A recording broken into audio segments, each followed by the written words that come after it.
Hey everyone, back again with another video, this time in front of the camera. Happy New Year to everyone. I thought I would do a video on my Bronze Age obsession books, and there'll probably be a part 2, part 3 down the road, but wanted to start out with a small stack. I first heard the term obsession book from Shannon, solid 4-string bottom man, my dear friend in Kentucky, who he would mention that in his videos. You have to understand, when I turned 40, I sold every comic I had. I just didn't think I was going to collect again. Lost interest. 10 years later, at 50, and this was almost 9 years ago now, I picked up a few books and thought to myself, I wonder if anybody, and they were Justice League of America books because that's my favorite title. I wonder if anybody, shows their comics on YouTube. And I discovered Shannon's channel, and I started binge watching. And he would show, when he's showing his books, he's showing a haul. He says, "Yeah, I think this could be an obsession book, or this is an obsession book." And I didn't really understand. I mean, like, isn't one copy enough? Why do you need more?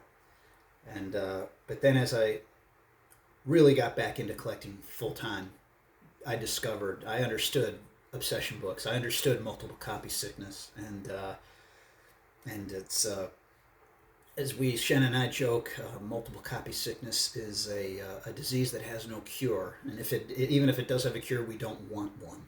We don't want it, I should say. So anyway, let me start with this stack here, starting with probably the most obvious, at least for me in my collection, is the Justice League of America number 133. This is August 1976 cover date, and it's Ernie Chan on the cover. Beautiful black cover. Love this. This was actually not this actual issue. Unfortunately, I don't have my childhood copy. My childhood copy, I cut out all the action poses and used them as action figures. So my childhood copy did not last long, let's put it that way. But this was the first comic I bought with my own money off the spinner rack at the Schiller Park drugstore in Schiller Park, Illinois, where we lived up until 1978-79. Here's second copy of the Justice League of America number 133. I recently gifted Shannon a copy of mine. He has all these, but I wanted him to have a copy of mine with my stamp on the back. And plus, then I also have given a copy to my dear friend Aaron, who is he's trying to work on the entire run of the Justice League of America. And I also gave another issue away to another young little friend of mine up in Georgia who started collecting comics. So I need to buy a few more of those. Another one for the Justice League of America, number 156. I had this as, again, this is not my childhood copy. I remember buying this and then just reading the cover off of the book and then having to staple the cover back on. And the Giants, they started with issue 139 and went all the way to 157. Yeah, it's tilted a little, gets no glare. I know there's a little glare, I'm sorry. And I have a third copy. These are all super nice. They're all like near mint, near minus, very fine plus. I have several Justice League of Americas that I could say are obsession books, but I'm just limiting them to 3 different copies for this video, or 3 different issues for this video. Here, number 200, beautiful wraparound cover by George Perez. Love it, square bound, very fine plus. But number 200. I remember getting Fantastic Four number 200, the Avengers number 200, and then buying this one. And I thought this outshined those two in story, just in artwork. Of course, I'm also a little biased because I'm more of a DC guy than a Marvel. But I just think DC really knocked it out of the park with this issue. Moving on from the Justice League of America, Claw the Unconquered, number 2. This is an August 1975 cover date. Ernie Chua on the cover. He did a lot of, as we know, he did a lot of DC covers in 75 and 76. This is my favorite of the series. I also have a couple copies of number 1, which you could say is probably an obsession book as well, but I think this is a better cover. Moving on to another title. DC Comics presents annual #1 with Superman and the Golden Age Superman. Oh, I was loved the Earth 1, Earth 2, multiple Earths concept that DC had in the Bronze Age. And always thought it was cool to see the Golden Age Superman, especially, he had the little silver on the side of his, the gray on the temples and stuff, and I have another copy. And I liked it, really enjoyed it when he was, appeared in the team-ups with the Justice League of America, and he was the Superman, because usually they didn't have both Superman when they did the team-ups. And also, on All-Star Comics, it was nice because he returned, not in the first few issues, but once he did make his appearance, he was there almost every month. Moving on to another title, beloved book, Rima #1, The Jungle Girl. I have, again, you'll see, I have not one, not two. And by the way, we know, this is cover by the Joe Kubert, the one and only. Here's another copy. And these are all nice, high-grade copies. This series I think is a very good series. Great artwork, great stories, underrated, undervalued, underappreciated. 4 copies of that. I just can't get enough of that comic for some reason.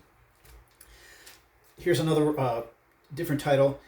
Again, when I started binge watching Shannon's channel, he would do these, and he's doing them again, the short run series Spotlight. And he spotlighted this, The Secret Society of Supervillains, 15-issue run. This is June of 1976. This is just the 1 month before the DC Comics salutes the bicentennial.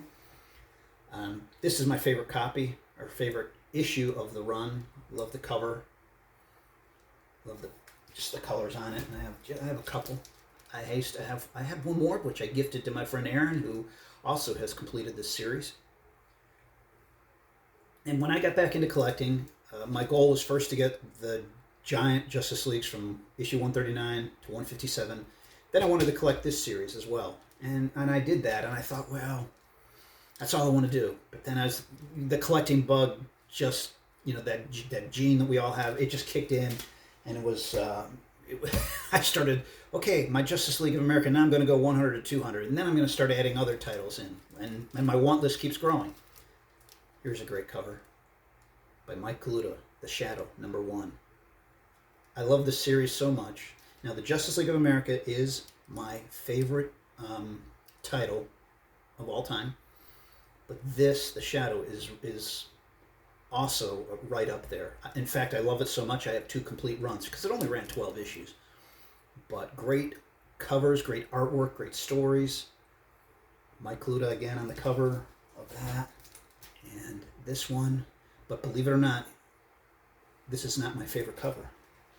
This is my favorite cover. #8, Night of the Mummy. And this is by Frank Robbins. And a lot of people, they don't like his artwork.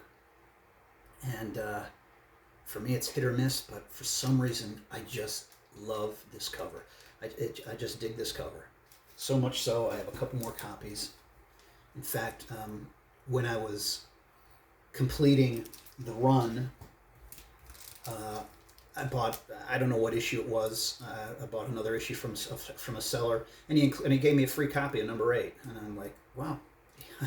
I messaged him. I said, you don't know this, but this is like one of my favorite covers ever, and my favorite cover of The Shadow.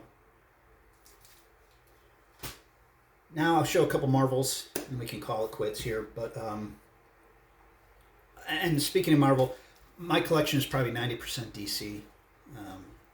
10% Marvel, maybe. I mean, and I have like just a handful of Charlton and Gold Key books, but I mean, Marvel is great, don't get me wrong, but I mean, I grew up on DC. I really did. In the 70s, I collected a lot of the Justice League of America, World's Finest, Superman, Batman, and DC Comics Presents. And but I did love like the Avengers, which is probably my favorite, favorite Marvel title. And I'll be showing probably my favorite Marvel superhero in a minute, but a couple obsession books that are for Marvel. Black Goliath #1, 5-issue series. Wish it ran longer. This is from February 1975, I believe. And that. And this is another copy. I do like this, and actually it's an affordable book, even in high grade. Last book I'm going to show. Luke Cage Power Man, #45, from July of 1976. And this book brings back a lot of memories because when I first discovered Luke Cage Power Man, this comic, not this actual one, my parents had bought a home in South Florida, but we still had the house in Illinois.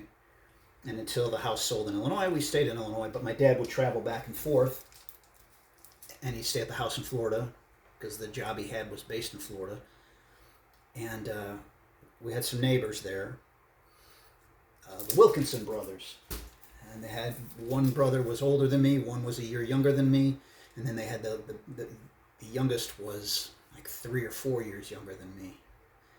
And one weekend that when my dad was there, they had a garage sale, and the boys were selling a bunch of comics. And this is 1977, and my dad bought them all, or he bought like a box. I would say almost like a short box. It was, to this day I say it's the biggest haul of my life, even though I didn't buy it, my dad did.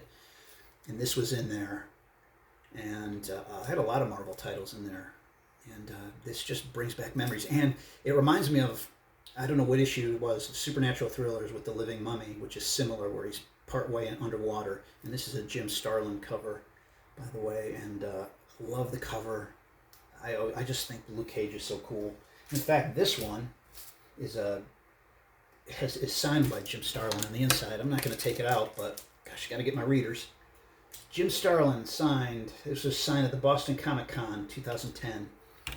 But anyway, well, that's it. That's just my stack of obsession books from the Bronze Age. I hope you enjoyed it. And until next time, take care, everyone.